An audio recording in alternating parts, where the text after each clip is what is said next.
Hi guys, it's Marc Zicree, Mr. Sci-Fi, also known as Marc Zicree of Space Command, and I just wanted to do a short little piece today about the passing of Donna Douglas, who I just heard died at age 81 of pancreatic cancer. And for many of us, she's best known, of course, as Ellie Mae on the Beverly Hillbillies, but for me, she's indelibly etched in my memory from a great Twilight Zone called Eye of the Beholder, and we'll talk about that in a moment.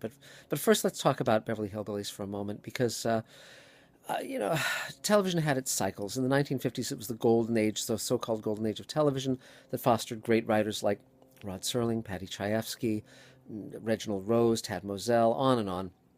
And you had amazing pieces of work. They were trying to create the Broadway stage of the nation, live television, and that faded, of course. The market forces, mass culture, sponsorship. There were many reasons that era died out, and forced Rod Serling into creating the Twilight Zone to avoid censorship, and of course Twilight Zone lives on in syndication, as does the Beverly Hillbillies. By the early '60s, television was being decried as the vast wasteland, and a lot of TV was empty and meaningless and trying to avoid any commentary on anything to reach the largest audience and be the most satisfactory to the sponsors, these big corporations. But what emerged were the shows that I grew up on. So the dramas and the comedies.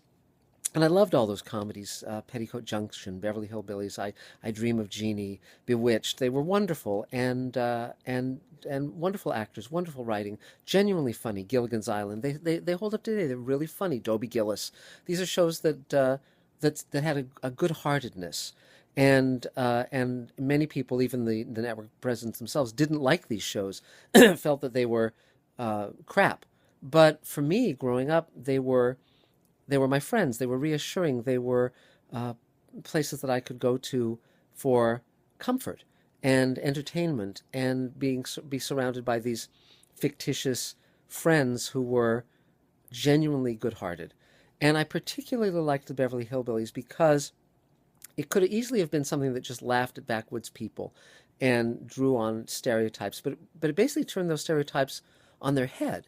And it's interesting. When I interviewed Earl Hamner about writing for the Twilight Zone, he told me, because he came from a Southern background and a backwoods background, later would create the Waltons, that all of his Twilight Zone episodes, the backwoods people are good-hearted people, and the city people are cynical, and their marriages are falling apart, and they're terrible people, and that reflected his backwoods viewpoint, even though he went on to great success. And in the Beverly Hillbillies, although the Clampetts are not informed, they're not worldly, they are good-hearted, and they are people that you want to know. The banker and his Beverly Hills wife, they're the petty people, whereas Jed Clampett is genuinely wise. And Ellie Mae, Jethro was a bonehead, but he was a very funny bonehead, and it wasn't related to being a backwoods character. It was related to just being a dumb guy, and that was really fun. And Max Baer Jr. played that role wonderfully, and again with great gusto and great heart. But Donna Douglas, what she represented, she was staggeringly beautiful, but innocent and loving and compassionate and good-hearted and kind.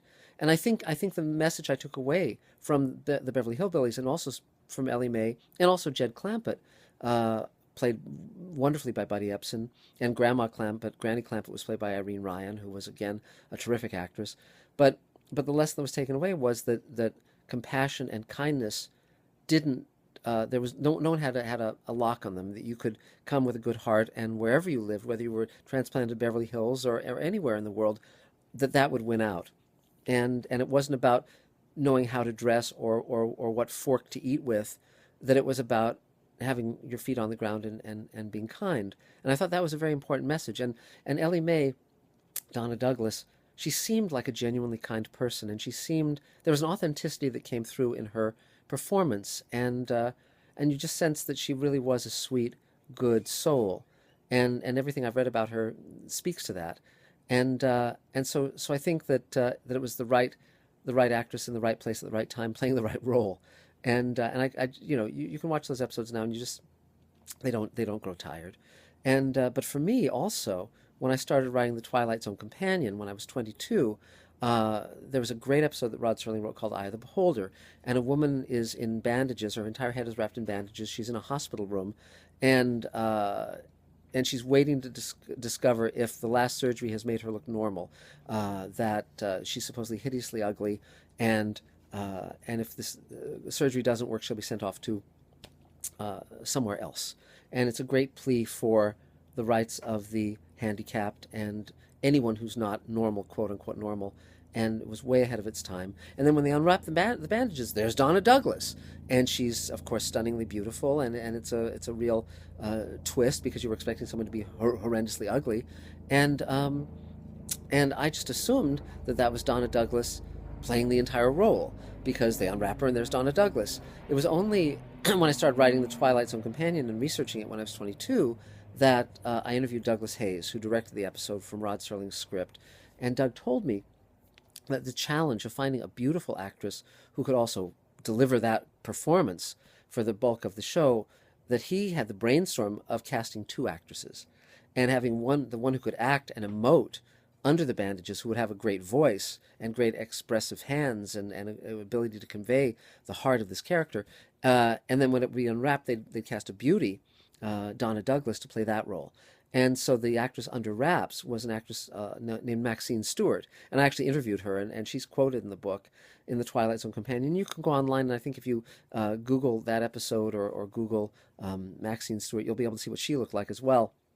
But Donna Douglas was wonderful in the part of the episode where she's revealed, and she gives a very heartrending performance, a very sweet performance. And this is before the Beverly Hillbillies. It was one of her first roles, and Doug told me that they had intended to loop Maxine Stewart's voice over Donna Douglas, but she hung out on the set and really listened to Maxine Stewart while they were shooting that part, and she got to where she could imitate that voice and those mannerisms and that quality. And so Doug said in the end they didn't have to dub her voice. It was Donna Douglas doing Maxine Stewart, essentially. So what they all created, the ensemble of them and Rod, was just a brilliant Twilight Zone episode. If you haven't seen it, I highly recommend it. It's quite wonderful. And you could do a lot worse than have your own little tribute to Donna Douglas, where you watch The Eye of the Beholder and then you watch the Beverly Hillbillies. And thankfully we now have downloadable content, and Netflix and Hulu and Amazon and all these wonderful ways of seeing our favorite shows. So I just wanted to take a moment to thank Donna Douglas for what she contributed to my life, and remember her here, and thank all of you for being part of this world we live in. And my next commentary will be Ray Harryhausen's, so stay tuned for that one. It's going to be a long one and a good one. And so again, spread the word. We're getting more and more subscribers every day. Comment, like, do everything you do. I'm very grateful to have you here as my friends and audience. And we'll talk again really soon. Bye-bye.